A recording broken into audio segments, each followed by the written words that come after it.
Well, you know, it kind of started off with wanting to do a teen drama because if I go back to Vietnam and do films, I try to find subjects that are interesting to me. And what's been happening in the last 10 years is just this whole social dynamic is changing. So youth culture is being a part of that. So the kids are really changing there. And I wanted to do a teen drama, a college-age drama. So I kind of just set my parameters. I'm going to start off with two girls. And then from there, the hip-hop started to kind of take form, shape around that. So I did a little bit of research, and then 4 weeks pre-production when I dived back to Saigon, infiltrated the hip-hop crews. So there's about 12 in Saigon. So we brought in about 120 dancers to see who would end up to be like the final 16. And out of that, then we kind of cast because the actors are real hip-hop dancers. They're not actors by trade. So this was their first time acting. So I love Kim. So Kim, who is the main B-girl in this movie, the hip-hop girl, this is her first acting gig, and she was so intense, so amazing. And I was also commenting, I'm like, I love their hair and their makeup and their clothing. And he said, it was their clothing. There was no wardrobe. They brought in their own wardrobe. But the country girl on the other hand, is actually a TV actress in Vietnam. So she's the one that's also very experienced versus Kim. So how did you know that Kim and Mai were the ones to carry this film?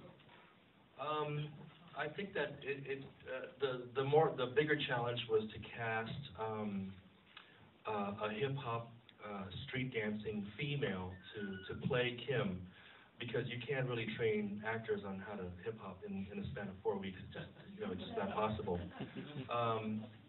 So we got lucky. She came in and auditioned, and every time she would read a scene, she would just be bawling. So she's got raw emotion. So she was a discovery. And then with Mai, Wen Chang, who plays Mai, it was easier for her to train to ribbon dance. So we had her training for 5 days on how to ribbon dance.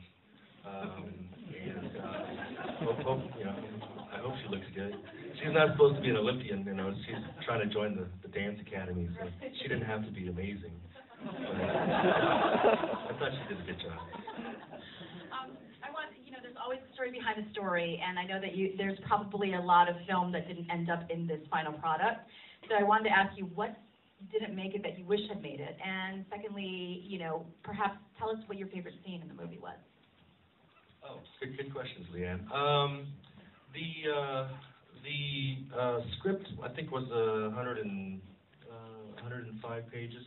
The big chunk that had to be cut out of the film because of running time was basically the professor's character. He had this whole backstory where he had a daughter that he had kind of left behind, and malfunction there. And so basically, Mai kind of comes into his life, and she becomes a surrogate daughter.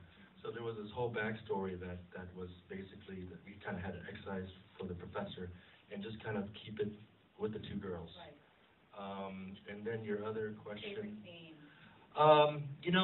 For me, I think personally, I think it's all personal preference, but I really like good acting in movies. So the strongest scene for me, and my favorite scene is Hai and Kim in the hallway before they go on stage at the end of the film. It's the please forgive me scene, I guess. I'm a jerk. But that was our only long day. That was a 16-hour day. That was the last scene that we shot.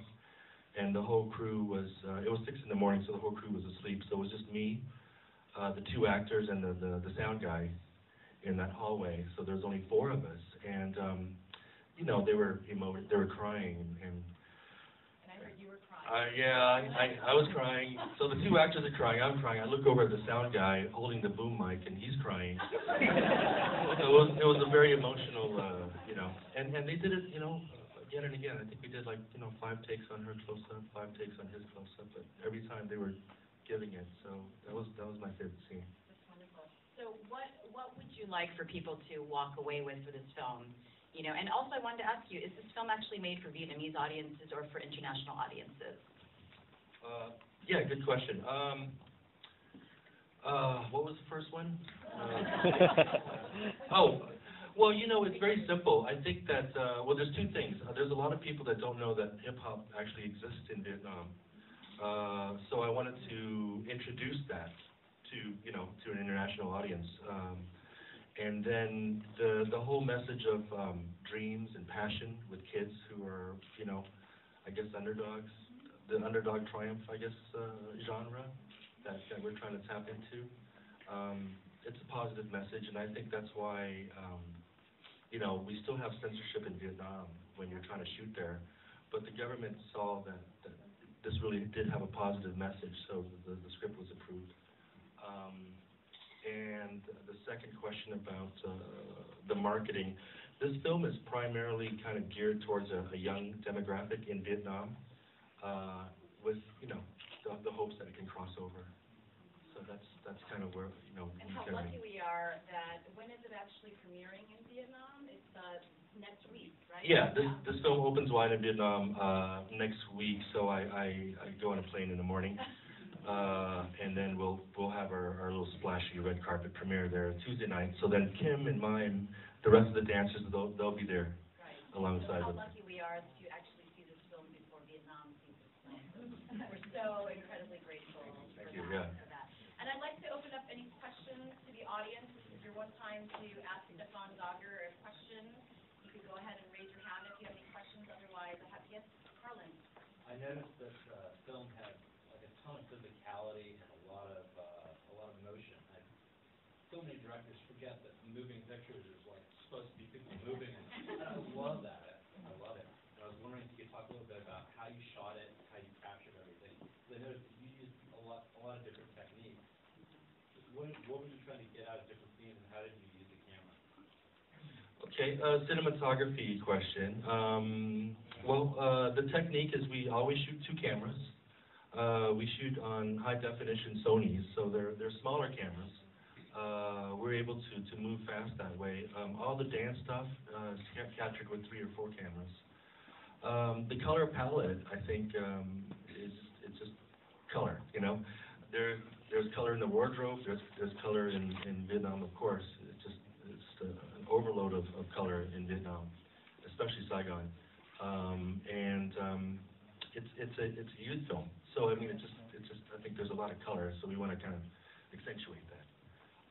And then for me, I'm my own cinematographer. Everything is kind of instinctual. So a lot of times I'll show up on a location, and we'll have the actors rehearse in that kind of spot, and from there I can kind of designate where the camera should go, and whether it should be on tripods or on handheld or on dollies. It's all instinctual.